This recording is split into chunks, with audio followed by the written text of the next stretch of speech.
June 21 അന്തർരാഷ്ട്രീയ yoga ദിനം. എന്താണ് യോഗം? ലോക നന്മയ്ക്ക് ഭാരതവർഷം നൽകിയ സ്വാസ്ഥ്യമാർഗമാണ്, ആരോഗ്യമാർഗമാണ് ആയുർവേദം പോലെ. സഹസ്രാബ്ദങ്ങളായിട്ട് ഭാരതത്തിലെ ഋഷിമുനിമാർ, തപസ്സികൾ, ജ്ഞാനികൾ യോഗമാർഗം തൻ്റെ അനുഗാമികൾക്ക് ഉപദേശിച്ചു വരുന്നു, പഠിപ്പിച്ചു വരുന്നു. യോഗത്തെക്കുറിച്ച് ആധികാരികമായ ഗ്രന്ഥമാണ് ശ്രീ പാതഞ്ജല യോഗദർശനം. കൂടാതെ മന്ത്രയോഗം, ലയയോഗം, രാജയോഗം, ഹഠയോഗം എന്നീ പേരുകളിലും യോഗം അറിയപ്പെടുന്നുണ്ട്. എല്ലാ യോഗമാർഗങ്ങളും ഒന്നുപോലെ സ്വീകരിക്കുന്ന 4 സാധന ഇപ്രകാരമാണ്: ആസനം, പ്രാണസംരോധം, ധ്യാനം, സമാധി. ഈ 4 സാധനാമാർഗങ്ങൾ എല്ലാ യോഗ പരമ്പരകളിലും മാർഗങ്ങളിലും ഏകകണ്ഠമായിട്ട് സ്വീകരിച്ചു വരുന്നു. യോഗത്തിൻ്റെ പ്രയോജനം എന്താണ്? ശരീരത്തെയും മനസ്സിനെയും ശക്തമാക്കുന്നു.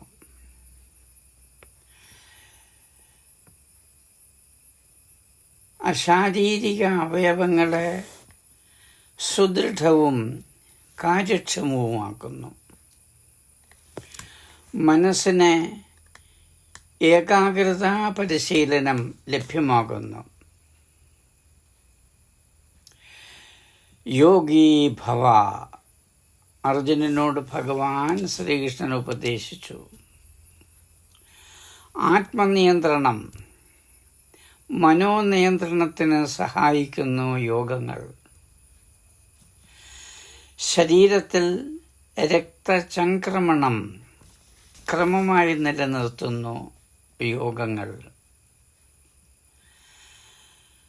അഡ്രിനാലിൻ ഗ്ലാൻഡിനെ ക്രമീകരിച്ച് ദ്വേഷം, ഭയം, അകാരണ സങ്കടം തുടങ്ങിയ മനോവികാരങ്ങളെ നിയന്ത്രിക്കുന്നു. രക്തസമ്മർദ്ദം കുറയ്ക്കുന്നു. ശരീരത്തിൽ അമിതമായി ഉണ്ടാകുന്ന പഞ്ചസാരയുടെ അളവ് കുറയ്ക്കുന്നു. സുഖപ്രദമായ നിദ്ര ലഭിക്കുന്നു. സ്വയം മതിപ്പ് വർദ്ധിപ്പിക്കുന്നു. യോഗ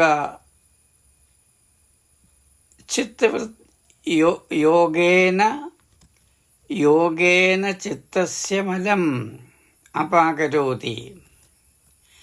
യോഗ ചിത്തവൃത്തി നിരോധഃ എന്നെല്ലാം ശാസ്ത്രവാക്യങ്ങൾ പഠിച്ചു വരുന്നു, മനനം ചെയ്തു വരുന്നു.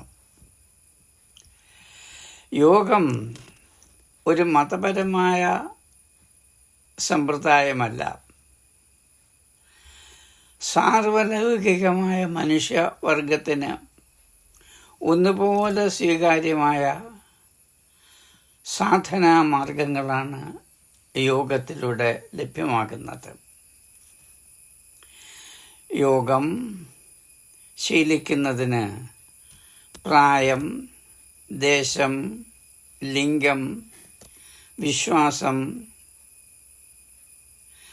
ഭേദമില്ലാതെ യോഗയിൽ ആ പഠന കേന്ദ്രങ്ങളിൽ ചേർന്ന് പഠിക്കാൻ കഴിയും. ഐക്യരാഷ്ട്രസഭ സെക്രട്ടറി ജനറൽ 10 വർഷത്തിന് മുൻപ്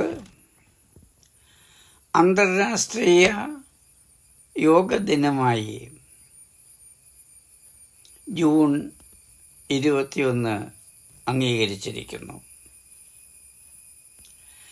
ലോകത്തിലെ 230-ൽ പരം രാഷ്ട്രങ്ങളിലായിട്ട് ഇന്ന് 60 കോടിയിൽ പരം ജനങ്ങൾ നിത്യവും യോഗ പരിശീലനം നടത്തുന്നു. ശരീരമാദ്യം ഖലു ധർമ്മസാധനം എന്ന ആപ്തവാക്യം ഓർക്കുക. ജീവേമ ശരദഃ ശതം.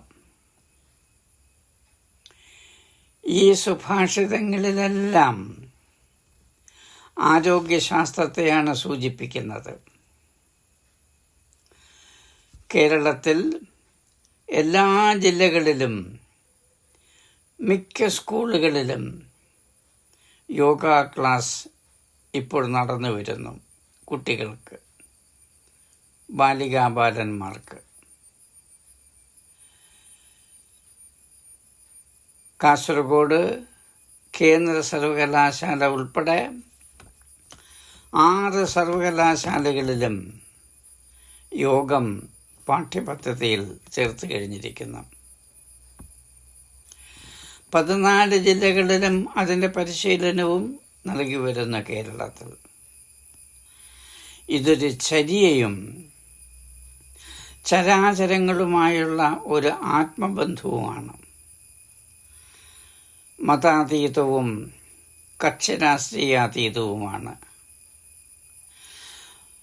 മനോവ്യവഹാരത്തിന് ശക്തി പകർന്നു നൽകുന്നു. ആസേത് ഹിമാചലം.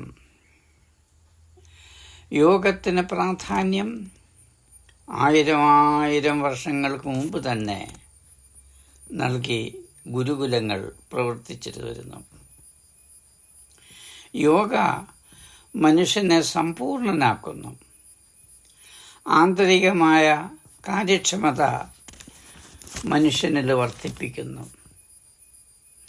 യോഗ മനുഷ്യനിൽ സുപ്താവസ്ഥയിലിരിക്കുന്ന അനന്ത സാധ്യതകളെ ഉണർത്തുന്നു. യോഗ എന്ന മാർഗം, ശാസ്ത്രം മനുഷ്യനെ സംശുദ്ധമായ രീതിയിൽ ആനന്ദത്തിലേക്ക് നയിക്കുന്നു. വ്യക്തിരൂപത്തിൽ നിന്നും വിശ്വരൂപത്തിലേക്ക് ഉയർത്തുന്നു യോഗ. അഹിംസ, സത്യം, അസ്തേയം, ഭൂതദയ, മറ്റ് ഒട്ടനവധി ധാർമ്മിക ചിന്തകൾ,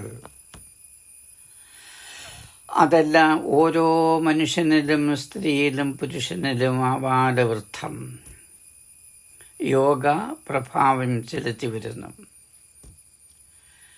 യോഗ പ്രഭാവശാലിയായ വ്യക്തിത്വം വളർത്തുന്നു. യോഗയുടെ ലക്ഷ്യം ലോകാഹ സമസ്താഹ സുഖിനോ ഭവന്തു എന്നതാണ്. സർവേപി സുഖിനഃ സന്തു സർവേ സന്തു നിരാമയാഃ സർവേ ഭദ്രാണി പശ്യന്തു മാ കശ്ചിത് ദുഃഖഭാഗ് ഭവേത് എന്നതാണ്.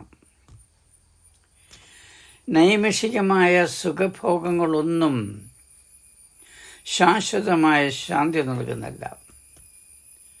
മനുഷ്യൻ്റെ പ്രകൃതി തന്നെ യോഗിയാകാനാണ്. ശരീരത്തിൻ്റെ പ്രകൃതി. യോഗ ആന്തരിക വിശുദ്ധി പ്രദാനം ചെയ്യുന്നു. യോഗയിലൂടെ നേടുന്ന അനവധി ഉത്തമമായ ഗുണഗണങ്ങൾ ബാലമനസ്സിലേക്ക് എത്തിച്ചു കൊടുത്തുകൊണ്ടിരിക്കുന്നു. ഇന്ദ്രിയങ്ങളിൽ നിന്ന് നെഗറ്റീവ് ഊർജം ഒഴിഞ്ഞു മാറുന്നു യോഗം ശീലിക്കുന്നവരിൽ. ശരീരം, മനസ്സ്, ആത്മാവ് എന്നിവയുടെ ലയമാണ് യോഗം. അനന്തതയിലേക്കുള്ള വികാസവും വിശ്രാന്തിയും സ്ഥിരസുഖവും ആനന്ദവും യോഗയിൽ നിന്ന് ലഭിക്കുന്നു. ദൃശ്യത്തിൽ നിന്ന് ദൃഷ്ടാവിലേക്ക് യോഗ നയിക്കുന്നു. ക്ഷീണം, പിരിമുറുക്കം, മറ്റു മാനസികമായ പല ദുർബലതകളും മാറ്റുന്നു യോഗ. സൂര്യനമസ്കാരം, ഒട്ടേറെ യോഗാസനങ്ങളുടെ ഫലം നൽകുന്നു. പ്രാണായാമം, ധ്യാനം, ഇതെല്ലാം ലളിതമായിട്ട് നമുക്ക് സ്വീകരിക്കാവുന്നതാണ്, പഠിക്കാവുന്നതാണ്. ആത്മഭാവങ്ങളെ വിശദമായിട്ട് ആചാര്യന്മാരിൽ നിന്നും ഗുരുക്കന്മാരിൽ നിന്നും യോഗികളിൽ നിന്നും യോഗയെക്കുറിച്ച് മനസ്സിലാക്കാൻ ശ്രമിക്കുക. ജൂൺ 21 അന്തർരാഷ്ട്രീയ യോഗ ദിനമാണ്. ഈ സത്യം നമ്മൾ അറിഞ്ഞിരിക്കണം. നമ്മളിൽ നിദ്രാവസ്ഥയിൽ കിടക്കുന്ന അനവധി ശ്രേഷ്ഠ ഗുണങ്ങളെ ഉയർത്തുന്നതാണ് യോഗ. അതിൽ ഉചിതമായത് ശീലിച്ച് നമുക്ക് മുന്നോട്ട് പോകാം. സ്വസ്ത്യസ്തു ശുഭമസ്തു സന്തു മംഗള ശതാനി.